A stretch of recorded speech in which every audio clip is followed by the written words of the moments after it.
Guys welcome back to new video on play super और chapter number 1126 आ चुका है। इस चैप्टर को पूरा पढ़ने के बाद सबके दिमाग में बस एक ही सवाल था कि आखिर नामी कहाँ चली गई, ये आखिर कौन सी जगह है जहाँ पर नामी फंसी हुई है और आखिर इसके कपड़े किसने बदल दिए। लेकिन क्या तुम्हें पता है कि इस सवाल का जवाब वन पीस को पूरी तरह से बदल के रख सकता है। चीजें किस लेवल पर जाने वाली है वो सब कुछ इसी सवाल के जवाब पर डिपेंड करता है। लेकिन आखिर क्या हो सकता है इसका रीजन, आज के इसी वीडियो में हम उसको पता लगाने की कोशिश करेंगे और इसके लिए मैं तुम्हारे लिए कुछ फैक्ट्स लेकर आया हूँ। सो गाइस कुर्सी की पेटी बांध लो और अब बिना टाइम वेस्ट किए लेट्स बिगिन।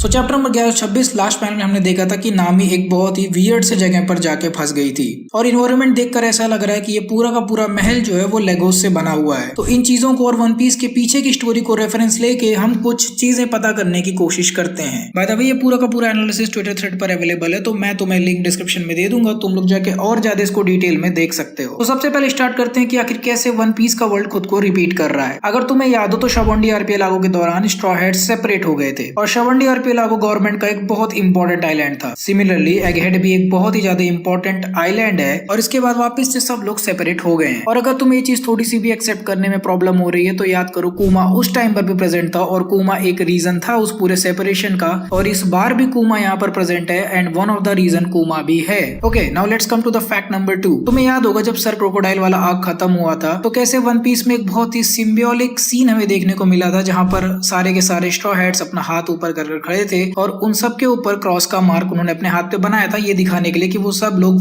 वीवी के फ्रेंड्स हैं। और अगर हम इस चैप्टर की बात करें तो इस चैप्टर में वो सभी के सभी लोग गायब है जितने भी लोग वीवी के लिए उस समय हाथ पर क्रॉस मार्क बनाए थे। दैट इंक्लूड्स जोरो, चॉपर, उसोप, लूफी, नामी एंड सांजी। तो अब तुम लोग सोच रहे हो कि आखिर इसका इससे क्या रिलेशन है। तो देखो ऐसा हो सकता है कि जो ओडा सेंसेई ने मिडिल में एक आर्क इंट्रोड्यूस करने के लिए सोचा है जो कि बहुत इंपॉर्टेंट हो भी सकता है एंड ये जरूरी भी है क्योंकि एल्बाफ एक बहुत बड़ा आइलैंड होने वाला है, पॉसिबली फाइनल वॉर के लिए भी यहीं से कई सारी चीजें सेटअप होने वाली है। तो इसके बीच में एक मिडिल आर्क होने की पॉसिबिलिटी भी बहुत ज्यादा है। और जैसा कि तुम लोग को पता वीवी भी इस समय अपनी जान बचाकर भाग रही है इमू और बाकी के सारे गवर्नमेंट के लोगों से, तो ऐसा हो सकता है कि ये सब लोग एक दूसरे से वापस मिल जाए। यस, जिसका मतलब है कि वीवी शायद दोबारा से स्ट्रॉ हेड्स के साथ मिलेगी एंड मे बी उनको ज्वाइन भी कर सकती है। Now let's come to fact number 3 जो कि है लोकी। लोकी नाम अब वन पीस के टाइम में बहुत समय से एग्जिस्ट करता है और लोग इसको एक बहुत ही एंटिसिपेटेड कैरेक्टर मानते हैं कि जब ये बंदा आएगा तो चीजें काफी हद तक बदल सकती हैं वन पीस की स्टोरी में एंड शायद अब ये टाइम आ चुका है। आओ बताता हूँ कैसे। देखो काफी हद तक पॉसिबिलिटी है और लोग मानते भी हैं कि नामी को लोकी ने पकड़ लिया है और बिल्कुल जैसे वो बिग मॉम की बेटी लोला से प्यार में पड़ गया था पहली नजर में देखते ही, सिमिलरली उसका नामी के साथ भी लव एट फर्स्ट साइट हो गया होगा और ऐसा होने के चांसेस भी ज्यादा। नामी 100 गुना ज्यादा अच्छी दिखती है लोला से, शायद 100 गुना बोलना भी थोड़ा सा बेइज्जती लगेगा। खैर अगर हम लोला कैरेक्टर की बात करें तो उसने ये चीज क्लियरली हमें बोला था कि एक दिन उस लड़की से कोई अचानक से मिलने आ गया और उसे प्रपोज कर दिया शादी के लिए। उसने ये बोला कि उसे पहली नजर में प्यार हो गया लोला से और ये आदमी और कोई नहीं बल्कि प्रिंस लोकी था जो कि एल्बाफ का राजा है। और पता ये स्टोरी लोला ने किसको सुनाई थी?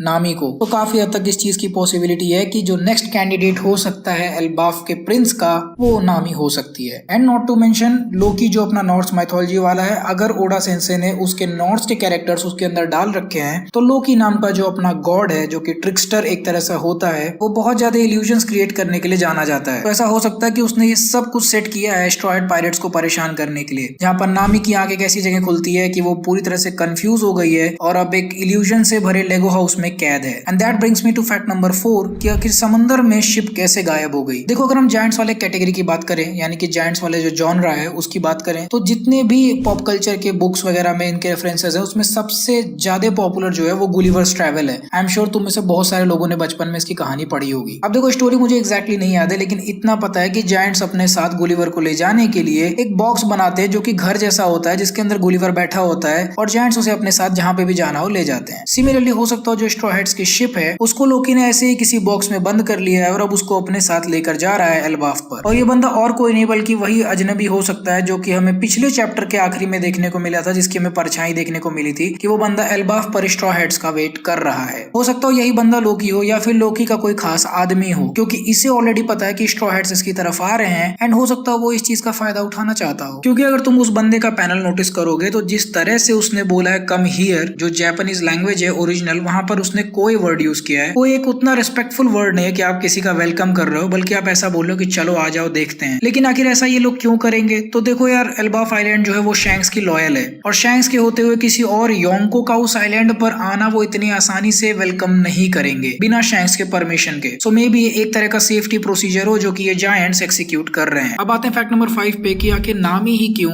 और क्या सच में इसे जायंट्स ने किडनैप कर लिया है। तो इसके लिए हमें कुछ कवर पेजेस देखने पड़ेंगे और ये मेरी पर्सनल एनालिसिस है। सो चैप्टर नंबर 622, अगर तुम इसके सारे डिजिट्स को ऐड करोगे दैट इज 6 + 2 + 2 तो 10 आएगा। सिमिलरली जो करंट चैप्टर है यानी कि चैप्टर नंबर 1126, इसके भी सारे डिजिट्स को ऐड करोगे तो 1 + 1 + 2 + 6 अगेन 10 आएगा। मैं नहीं बोल रहा ये बहुत बड़ी बात है, बट एक इंडिकेशन हो सकती है क्योंकि ऑब्वियसली हमें चैप्टर नंबर 622 का जो पहला इमेज देखने को मिला था वो लेगोस का है और चैप्टर नंबर 1126 का जो लास्ट इमेज देखने को मिला था वो भी लेगोस का ही है। अब मैं ये नहीं बोल रहा कि 622 में उन्होंने फोरशैडोइंग कर दी थी, हो सकता है उन्हें चैप्टर नंबर 1126 में रियलाइज हुआ हो कि उससे मैच कर रहा है तो लास्ट पैनल यहाँ पर डाल दिया बस हमें थ्रिल करने के लिए। फिर आते हैं अगले वाले कवर पेज पे जो कि और ज्यादा इंपॉर्टेंट है यानी कि चैप्टर नंबर 1113। इसका कवर पेज अगर तुम देखोगे तो यहाँ पर जो सारे कैरेक्टर्स हैं वो सब लोग चेस में बैठे हुए हैं और जायंट रॉबिन इनके साथ खेल रही है। यहाँ पर अगर तुम ध्यान से देखोगे तो नामी को क्वीन वाला पोजीशन मिला हुआ है और पॉसिबिलिटी हो सकती है कि लोकी चाहता है कि वो उसकी क्वीन बन जाए। लेकिन इससे भी ज्यादा इंपॉर्टेंट है ऊपर का जो टेक्स्ट लिखा हुआ है लेफ्ट टॉप कॉर्नर में,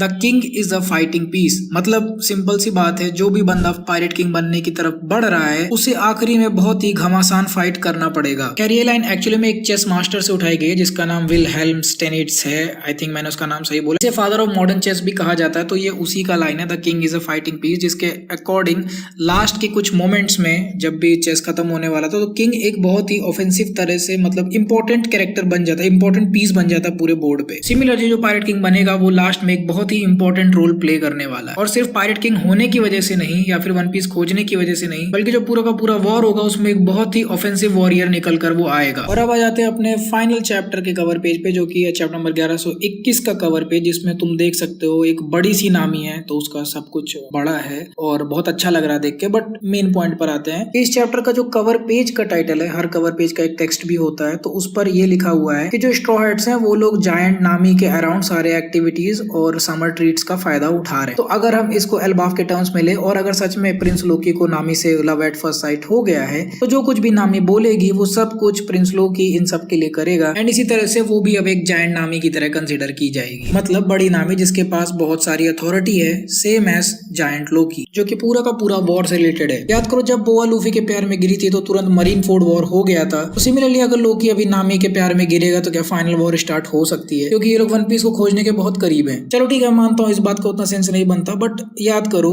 जब ब्लैक बियर्ड ने एस को पकड़ लिया था तो मरीन फोर्ड वॉर स्टार्ट हो गई थी। अब ब्लैक बियर्ड ने लूफी के भाई की जगह उनके दादाजी को पकड़ लिया है, तो क्या फाइनल वॉर स्टार्ट हो सकती है? और ये मैं बस देख के नहीं बोल रहा हूँ, अगर तुम इस चैप्टर का पैनल भी देखोगे गार्प वाला तो गार्प उसी तरह से पकड़ा गया है और उसी तरह से बंदी बना लिया गया है जैसे एस इंपेल डाउन में बंद था। Fact number 7, बिट्रेयल्स। देखो क्या तुम्हें सच में लगता है कूजान ब्लैक बियर्ड के साइड से भले उसने गार्प को मारकर उसे पकड़ लिया हो, बट मैं नहीं मानता कि गार्प चिच्चा इतने आसानी से हार सकते हैं। और इस चीज को एडमिरल्स के सारे पैनल्स भी सपोर्ट करते हैं। जिस तरह से कूजान शिरियो के सामने खड़ा था जब उसने गार्प चिच्चा को पकड़ा था, सेम उसी पोजीशन में किजारू भी गियर 5 लूफी के सामने खड़ा था। उसी पोजीशन में ग्रीन बुल भी वानो में अकाजाया 7 के सामने खड़ा था और उसी पोजीशन में अकाइनो भी व्हाइट बियर्ड पायरेट्स के सामने खड़ा था। सो मेरे कहने का मतलब ये है कि ये सारे के सारे जो एडमिरल्स हैं ये सारे अपने एनिमीज के सामने सेम पोजीशन में खड़े हैं। तो पॉसिबली अपना जो कूजान है वो डबल एजेंट हो सकता है। पॉसिबली क्या, मैं तो मानता ही हूँ कि ये बंदा डबल एजेंट है, बस ब्लैक बियर्ड के ऊपर स्पाई कर रहा है। और हो सकता है ये कॉन्सेप्ट एक बहुत ही पॉपुलर बुक से इंस्पायर्ड हो जिसका नाम है हैरी पॉटर, क्योंकि अगर तुम्हें याद हो तो वोल्डेमॉर्ट को डिफीट करने के लिए